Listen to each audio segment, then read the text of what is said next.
CD player آن کر دیا۔ عاطف اسلم کا گیت بلند آواز سے گونجنے لگا تو ارم کو خاموش ہونا پڑا۔ جناح سپر مارکیٹ پہنچ کر ارم تو چوڑیاں ڈھونڈنے نکل گئی، جبکہ وہ دونوں میٹرو شوز پر آ گئیں۔ ایک گولڈن والا جو تیسرے نمبر پر رکھا ہے دکھائیں۔ بہت دیر بعد ایک اونچی ہیل اس کی نظر میں جچی تھی۔ یہ والا میم، سیل مین نے پورا جوڑا نکال کر اس کے سامنے رکھا۔ وہ زمین پہ پنجوں کے بل بیٹھا تھا، جبکہ حیا اور زارا سامنے کاؤچ پر بیٹھی تھی۔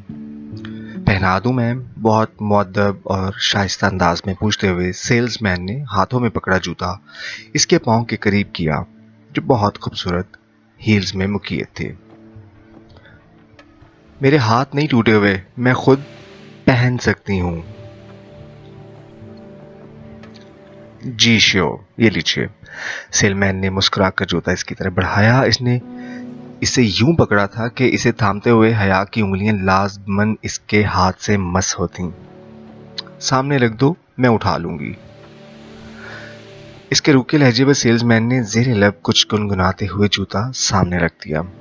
پھر بل کی ادائیگی کے بعد کاؤنٹر پہ کھڑے لڑکے نے بقیہ رقم اس کی طرف بڑھائی تو حیا نے دیکھا چند نوٹوں کے اوپر 5 کا سکہ رکھا تھا، اور لڑکے نے سکے کو یوں پکڑا تھا جیسے سیلز مین نے جوتے کو، تاکہ اسے تھامتے وقت لازماً اس کا ہاتھ ٹکرائے۔ شکریہ۔ حیا نے نوٹ کنارے سے پکڑ کر کھینچے، سکہ لڑکے کے ہاتھ میں گر گیا۔ میم، آپ کا سکہ؟ لڑکے نے فاتحانہ انداز میں سکہ اس کی جانب بڑھایا کہ اب تو لازمی پکڑے گی، اور یہ سامنے رکھے صدقے کے باکس میں ڈال دو۔ وہ بے نیازی سے شاپر تھامے پلٹ گئی۔ زارا نے بے اختیار کہکا لگایا۔ اس لڑکے کی شکل دیکھنے والی تھی حیا۔ دل تو کر رہا تھا کہ اسی شکل پہ شاپ کے سارے جوتے دے ماروں۔ معلوم نہیں ہمارے مردوں کی ذہنیت کب بدلے گی، یوں گھورتے ہیں جیسے کبھی لڑکی دیکھی ہی نہ ہو۔ وہ تنفر سے ناک سیکیورٹی غصے میں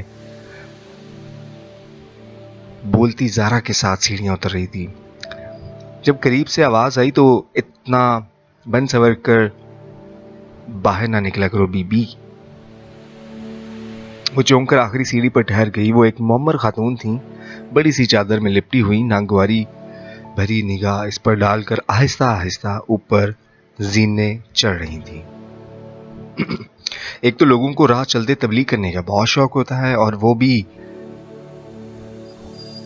بہت کچھ کہتی، مگر زارا اس کو کوہنی سے تھامے وہاں سے لے آئی۔ تبھی ارم سامنے سے آتی دکھائی دی۔ اس کے سینے پہ پھیلا دوپٹہ اب سمٹ کر گردن تک آ گیا تھا۔ اس نے کچھ خاص شاپنگ نہیں کی تھی، شاید وہ صرف ان کے ساتھ آؤٹنگ پر آئی تھی۔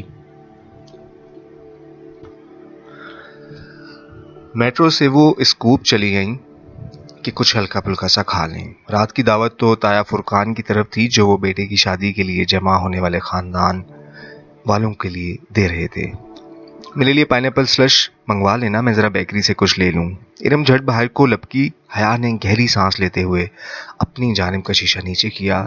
سرد ہوا کا تپیڑا تیزی سے اندر آیا، مگر اتنی سردی میں سلش پینے کا اپنا ہی مزہ تھا۔ وہ پارکنگ لاٹ میں موجود تھیں اور ٹھنڈی ہوا نے ساری جگہ کو گھیر لیا تھا۔ مغرب گہری ہو چکی تھی اور ہر طرف اندھیرا سا تھا۔ ارم خاصی کمپلیکسڈ لگتی ہے، نہیں؟ ارم دور ہو گئی تو زارا اس کی طرف گھومی، اور تم اس کی انہی کمپلیکسز کو ہوا دے رہی تھی۔ وہ الٹی اسی پہ خفا ہو گئی۔ تایا فرقان صرف اس کاف کی سختی کرتے ہیں، وہ بس اسی بات پہ خود ترسی کا شکار ہے، اور تم بھی اس کا ساتھ دے رہی تھی۔ میں نے سوچا کہ بیچاری نہیں ہے وہ بیچاری، اب اس کو بھی یہی سمجھانا کہ خواہ مخواہ کی خود ترسی سے نکل آئے۔ ویٹر ہاتھ میں کارڈ پکڑے حیا کی طرف کھلے شیشے سے باہر آ چکا تھا۔ تمہیں یاد ہے زارا، پچھلے سال جب یونیورسٹی والوں نے ہمیں ترکی کے ٹرپ کی آس دلائی تھی اور آخر میں پہنچ کر سارا پروگرام ہی کینسل کر دیا تھا؟ آرڈر لکھوا کر وہ شیشہ اوپر چڑھاتے ہوئے یاد کر کے کہنے لگی۔ میں تو اتنی مایوس ہو گئی تھی کہ سوچا بھی نہیں تھا کہ کبھی ترکی جا سکوں گی۔ اس کی آواز میں آس جڑنے کی خوشی در آئی تھی۔ زارا اور وہ انٹرنیشنل اسلامک یونیورسٹی میں LLB آنرز کے 5ویں سال میں تھیں۔ ان کا 7واں سیمسٹر درمیان میں تھا جب یورپی یونین کی انسپانسرڈ اسکالرشپ کا اعلان ہوا، جس کے ماتحت یورپ اور ایشیا کی یونیورسٹیز کے مابین طلبہ کا تبادلہ ہونا تھا۔ یوں چند ماہ کے لیے یہاں کے کچھ طلبہ یورپ کی یونیورسٹیز جائیں گے اور ایک سیمسٹر پڑھ کر واپس آ جائیں گے. اور جب یورپین یونیورسٹیز میں درخواست دینے کی باری آئی تو اسے ترکی کے سمانجی یونیورسٹی کا فارم سب سے آسان لگا. پھر ایک ہسپانوی یونیورسٹی بھی ساتھ ہی اپلائی کر دیا تھا اور اب بالآخر سمانجی نے اسے منتخب کر لیا. ادھر 7واں سیمسٹر پورا کر کے اسے فروری میں 5 ماہ کے لیے ترکی جانا تھا. ابھی دسمبر چل رہا تھا جہاں اس کے اپنے مضامین شریعہ اینڈ لا تو نہ تھے کہ ترکی کا قانون پاکستان کے قانون سے مختلف تھا. 5 ماہ کے لیے وہ اپنی مرضی سے کوئی بھی مضمون پڑھ سکتی تھی. پھر واپس پاکستان آ کر اسے LLB کا 8واں سیمسٹر شروع کرنا تھا. کتنا مزہ آئے گا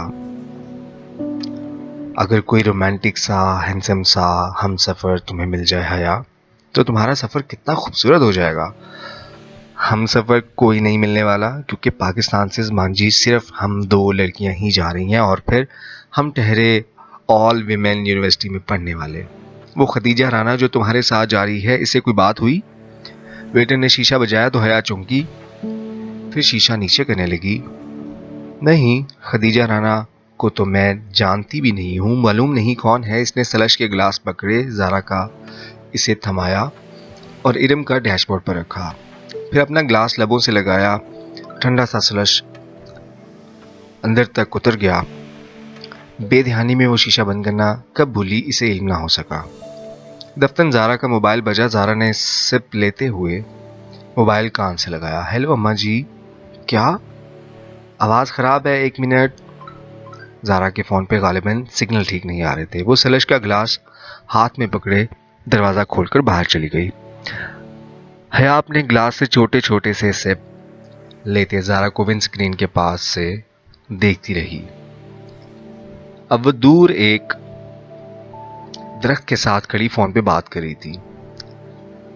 ہیلو مائی لیڈی کو ایک دم سے اس کے بہت قریب آ کر بولا. وہ ڈر کر اچھلی. ذرا سا جوس کپڑوں پر چھلک گیا.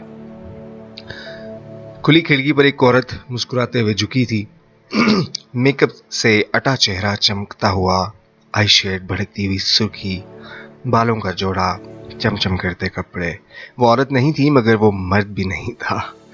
کیسے ہو جی؟ وہ اس کی کھڑکی پہ پورا جھکا کھڑا تھا. گلاس اس کے ہاتھ میں کانپا. بے اختیار اس نے شیشہ اوپر چڑھانا چاہا مگر اس کے ہاتھ درمیان میں تھے. ڈرو نہیں باجی جی، میں آپ کی دوست ہوں، ڈولی کہتے ہیں مجھے. ہٹو ہٹو جاؤ. وہ گھبرا گئی. خواجہ سرا کے وجود سے سستے پرفیوم کی تیز خوشبو اٹھ رہی تھی. اسے کراہت سی محسوس ہوئی. ذرا بات تو سنو. اس نے چہرہ مزید جھکایا اور اس سے پہلے کہ وہ آگے بڑھتا حیا نے سلش کا بھرا ہوا گلاس اس کے منہ پر الٹ دیا. ٹھنڈی ٹھار برف چہرے پہ پڑی تو وہ جھٹکے سے پیچھے ہٹا. اس نے پھرتی سے شیشہ اوپر چڑھا لیا. سنو جی. وہ مسکرا کر چہرہ صاف کرتا شیشہ بجانے لگا. بند شیشے کے باعث اس کی آواز ہلکی ہو گئی تھی اور اب وہ کوئی گیت گنگنانے لگا تھا. کپ کپاتے ہاتھوں سے اس نے اگنیشن میں چابی گھمائی اور گاڑی وہاں سے نکال لائی. بیکری کی داخلی دروازے کے سامنے کار لا کر اس نے پلٹ کر دیکھا. وہاں درختوں کے ساتھ وہ ڈولی نامی خواجہ سرا ابھی تک کھڑا تھا.